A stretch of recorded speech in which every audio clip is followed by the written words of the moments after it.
Hello, I'm John Farver, a Life Skills Instructor at Royal High School. Thank you for being here today. We're going to explore how artificial intelligence can be used to differentiate materials for SPED students in general education classes. The goal is to make rigorous academic content more accessible, inclusive, and personalized without lowering standards. As Sharma et al. Explain, AI-supported special education could personalize lessons for each student and encourage greater involvement in classroom activities. Differentiation allows us to tailor learning to individual needs, and that's where AI steps in. According to Harkins Brown et al., AI can address persistent challenges in special education, including automating routine tasks, strengthening individualized education programs, IEPs, providing adaptive interventions for diverse learner needs, and increasing teacher efficiencies. And from a broader equity standpoint, Hallstein and Durruti note that the development of AI ed systems has often been motivated by their potential to promote educational equity and reduce achievement gaps across different groups of learners. So today, we'll walk through real classroom examples, best practices, and considerations for using AI as a tool to transform instruction for students with special needs.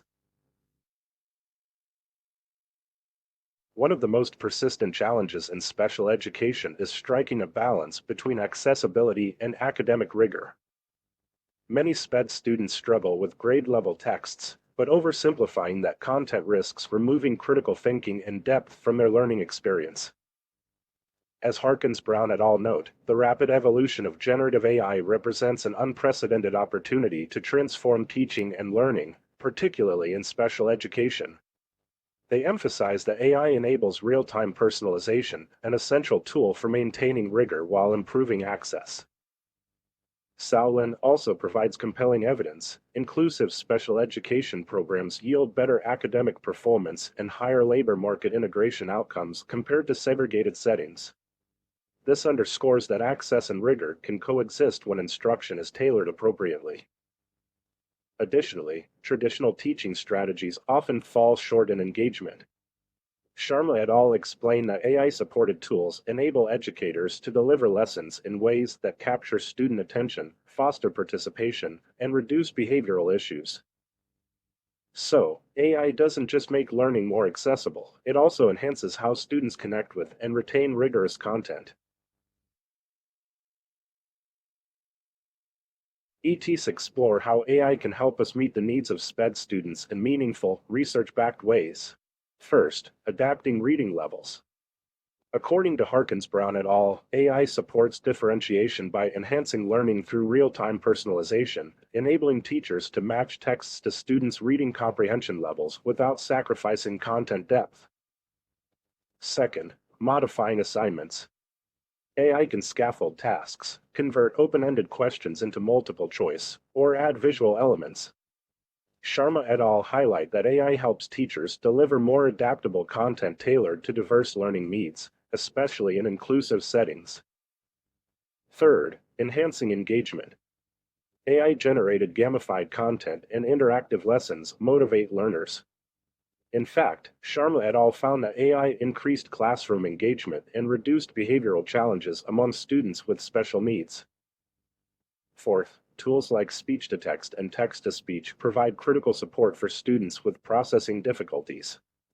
As noted by Harkins Brown et al., these features expand traditional assistive technologies by offering dynamic, real-time adaptations.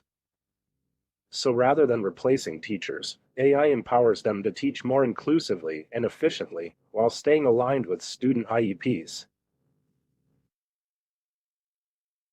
Here's a concrete example of AI differentiation in action. On the left is the original Day of Infamy speech by President Roosevelt. It's dense, formal, and sits at a lexile level of about 1330, typically suited for 11th or 12th grade students. On the right is an AI-simplified version of the same speech. It brings the lexile level down to around 850, which is accessible for students reading at a 5th to 6th grade level, while still preserving the core ideas and historical meaning. This is where the power of AI shines. It bridges comprehension gaps without watering down the content. Research shows that matching instructional materials to a student's reading level, especially in inclusive environments, can lead to better academic and long-term outcomes.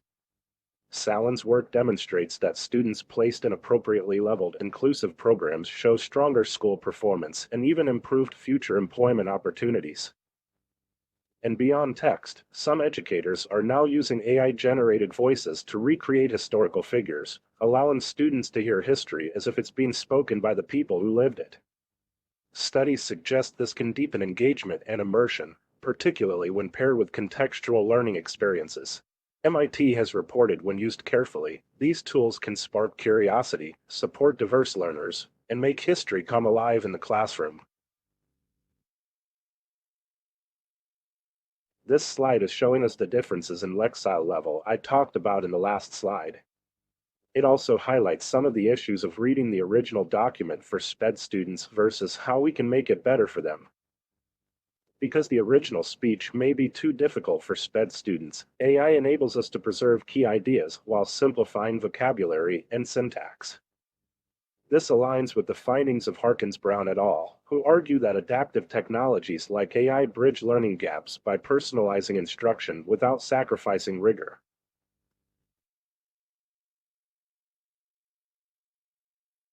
As promising as AI is, it's critical that we use it thoughtfully and responsibly. Here are 5 best practices for integrating AI into instruction, especially when working with students in special education. First, always review AI-generated content for historical accuracy, relevance, and bias.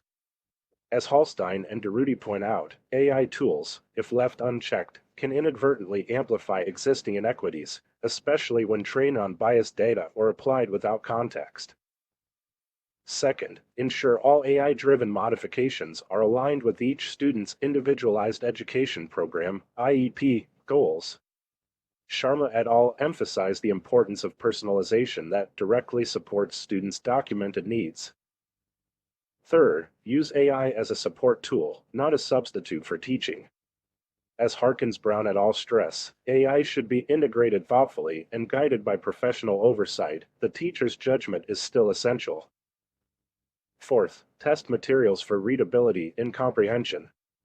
AI can simplify or adapt content, but it's our job to ensure students can truly understand and engage with what's presented. Fifth, adopt multimodal strategies, combining visuals, speech-to-text, and interactive elements.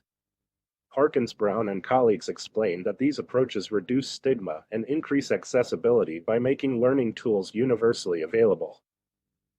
So, AI can enhance accessibility and engagement, but only when applied carefully, reviewed thoroughly, and always anchored in human expertise.